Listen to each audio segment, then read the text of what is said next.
So, I am the last. It almost sounds like, hold on, I'm not Jesus, so. I am the last one to speak on the unity principles, which we've been reviewing for the past 5 weeks. We started with Deanne Miller, and she spoke of the one presence and the one power, God the good. So unity has 5 principles, and that was 1. Hank Lewis, our LUT, did a wonderful service on principle number 2, I am a blessing. And we are all children of God, therefore we are inherently good. Ron and Haben, I was combining his name there, brought us principle number 3 with I think I can. Wonderful service, I appreciate that. One of our prayer chaplains. And he reinforced the principle, thoughts held in mind produce like kind. Principle number 3. Number 4, Reverend Lori Fleming last week spoke of love, prayer, meditation. Through prayer and meditation, we align our heart and mind with God. And so the 5th principle this week, I'm talking about principle 5. Through thoughts, words, and actions, we live the truth as we know it. So one thing I want to say about the principles before I get into this is they're not steps. The principles are not steps. You know, some of the 12-step recovery program, or if you were the 12-step recovery program, there's 12 steps, and at the end of the 12 steps, the idea is that you have a personality change sufficient to recover from whatever the addiction might be. But the 5 principles are not steps. And when you first come into unity, it's easy to kind of go through them as if they were steps. But the reality is they're meant to be interwoven together, to become integrated into your life, thoughts, and actions. And so you can't always predict or know which step you're doing. And ultimately, in the beginning, when I first came into unity, it would be, okay, God is good. My thoughts held in kind. I got this. I can manifest. I need to pray. I need to meditate. And I need to incorporate them into my life. But I don't think that way anymore. They just happen. They just happen because it's a way of my spiritual unfolding and my spiritual path. So last time I was here, I told you that I was taking a trip with the family, and we were going to be going out west. And so I said, if I came back with purple hair, you know I had a spiritual experience. I didn't come back with purple hair, but I got a little, thing that represents the colors of Arizona, Utah, and I'm got the bracelets going now. I did have a spiritual awakening, if you will, as we all should. So this is the beauty of step 1. God is good. God is one presence, one power, right? But our interpretation of God, or who God is to us personally, should expand over time. The God that I had as a child is different from the God I have now. And what beautiful way to understand that is to take a trip out west, because there's nothing but expansion. Has anybody been out there, out west? Raise your hand. Yes.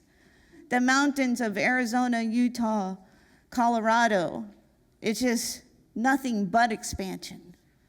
But you can't help but open yourself up and realize really how small we are in the grand scheme of things. In the grand scheme of things. So, how did this trip come about? Well, let me tell you that we went to 13 states, 7,000 miles in 24 days. It was fun. Myself, my wife, and my 2 daughters, who are 16 and 21. And it was a celebration. It was a celebration of life because my wife and I have been together 30 years. This is our 30-year anniversary. Our oldest daughter turned 21, which is a big deal. And I don't care. I just turned 60, so that was another thing.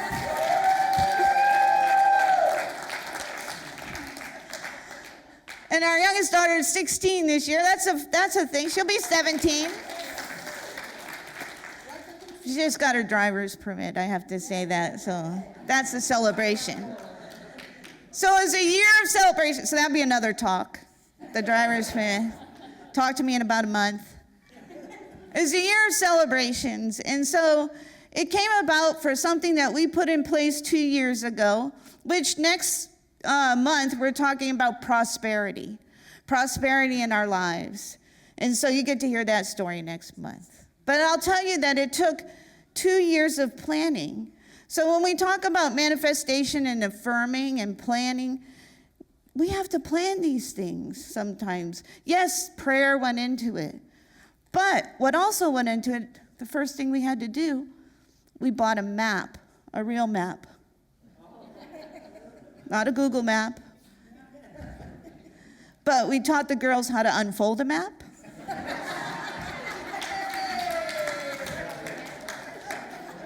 This is a map of the United States you can see all at one time, not just the street next door. This is the path we're going to take. These are the states, And then here's a map of Arizona. They have one for each state. And these amazing things, maps, and how to put the map back together. So we got a map. And then we sat down and we planned where we want to go, what we want to see. The biggest goal was to go to Sedona and see the Grand Canyon. Those were the two big things. And so we researched it. I can't say we because Charlene actually does all the researching. I just affirmed it. Yes. We picked our dates. I'll give credit where credit's due, got into all the Facebook chats. What do you need when you go hiking? Because we were going to go hiking. Who knew what you need besides boots, socks, water bladders, because we needed to drink. Everybody said, drink water, drink water, drink water. Okay, we got that. We started putting that together. But the biggest commitment we made was the day that she called and made a reservation at the Grand Canyon. Now we had a hotel. So you can't not do something because you have a hotel. So we just backtracked. We'll just go here. We'll do it. And it started to flow together perfectly. It started to flow together perfectly. We were able to go before the crowds for the most part, because as we were there at the end of May, we noticed crowds were starting to get bigger and bigger as we went along in the trip. And it got hotter and hotter, right? So when I tell you that we drove without any rain, other than 5 or 10 minutes towards Las Vegas, another story, and 5 to 10 minutes or maybe 20 minutes on the way home, it was beautiful blue skies the entire way. We just let the trip unfold. Now, there's things that I'll never tell you, like why someone makes a comment like, I can wait until I suck the pickle juice off my finger, or act like a professional. There'll be some secrets you'll never know, but we'll know together. We'll know together. So how did it happen? We first went through these planning and visualization, and then took the first step, right? And then as we went along, we prayed. Every day, one of the things I'm most proud of, and that we have kept since with our girls since they were young, is every day before we leave the house, we say the prayer for protection. We do that in hotel rooms. We do that where they have friends come over. The friends get in the prayer circle. We say the prayer for protection. And if we happen to have forgotten, then we say it in the car. Oh, we forgot the prayer for protection. Let's say it real quick. And we're driving down the road. It just brings us together as a family and allows us to remember that God is there and all is well. All is well. So 1 and 2, God, the good. And 2 being, we are all children of God, our divine essence. For me, has been turning into more like you can't separate them 1 and 2. So I'm actually thinking, should I write unity and tell them you need 4 principles? Nah, that's my ego talking. But God, where did I see God? No, I saw God through the entire trip from various ways. But it hit me the most, not in Sedona where you think everybody talks about the vortexes, but in a place called Antelope Canyon. And go ahead and put up the first picture. This is in Antelope Canyon. You have to make a reservation because it's on a reservation. And only the Navajos can take you into the canyon. And in their literature, this struck me. It says, where water makes a picture of itself in stone. And this canyon is nothing but the sand, the sand rock, if you will, is just waves upon waves. Can I have the next picture? And it looks like water. And that's looking up with the light coming through the shaft. Where water makes a picture of itself. Wow, how profound. You are the water. Where God makes a manifestation or a picture of itself. Can you feel that in you? So say, I am a picture of God. Say that with me. I am a picture of God. I am God's image.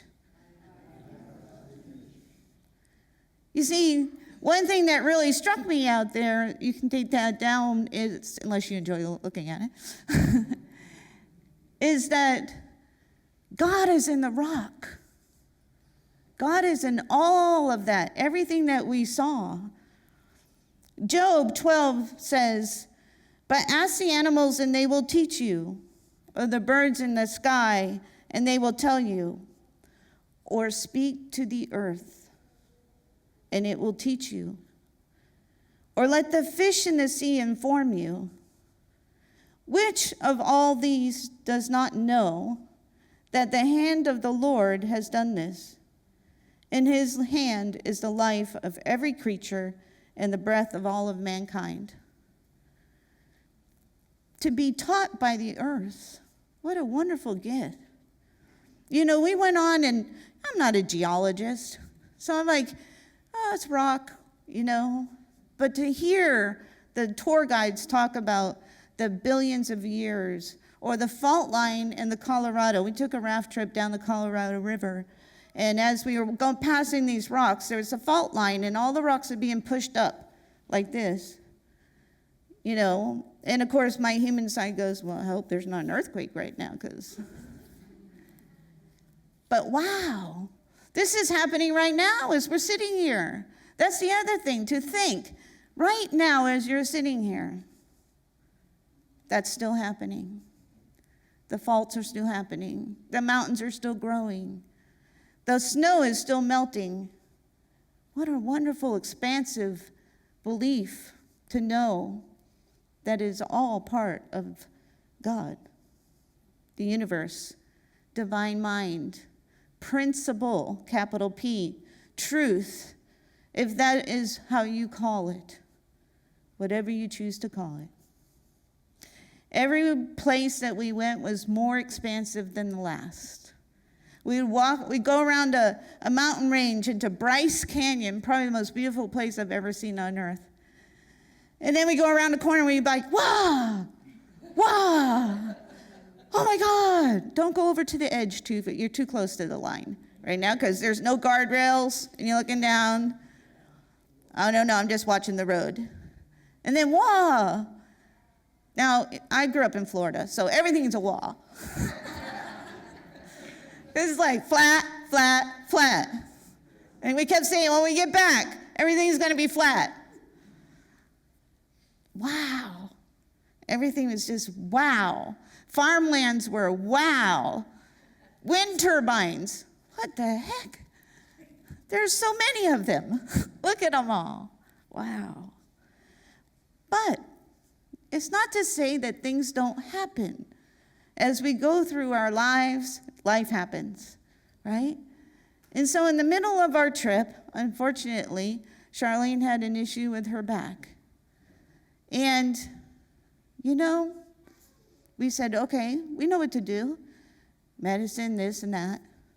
She was not able to do a couple events that we wanted everybody to do. But interestingly enough, as we kind of worked through that process and we prayed, we meditate, and she felt bad, and we tried to lift her up and we support her, I get a phone call from the prayer chaplain, my prayer chaplain, Ron.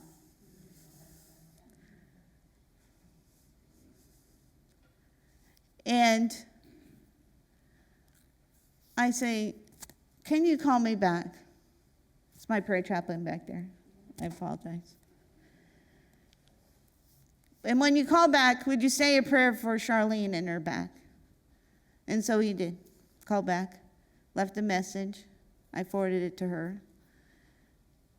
What a timely prayer chaplain, right? Right. It was wonderful. And so, in order to continue our trip, because it was like, whoa, did we cut the trip short? No. We're going to go to a chiropractor. So, in the middle of Page, Arizona, we find a chiropractor that was willing to take a new patient within 24 hours. And we go and she gets a treatment. And the next day, we were going to go to a hike on the Narrows, what they call the Narrows, which is a river. You hike in the river through the mountains, right? The Narrows, obviously, that's the name. And she says, well, maybe I shouldn't do that. He said, no, go. Go. Even if it's to take a picture. And so she did. And it was a mile hike in, and then into the water you go, and then you walk along, and the girls were, of course, faster than we were, and you're walking on these little pebbles, which I thought in the very beginning was a sprained ankle waiting to happen. And we said, we'll just take it slow. We'll go slow, walk on these rocks. You get special boots and socks to walk in the water.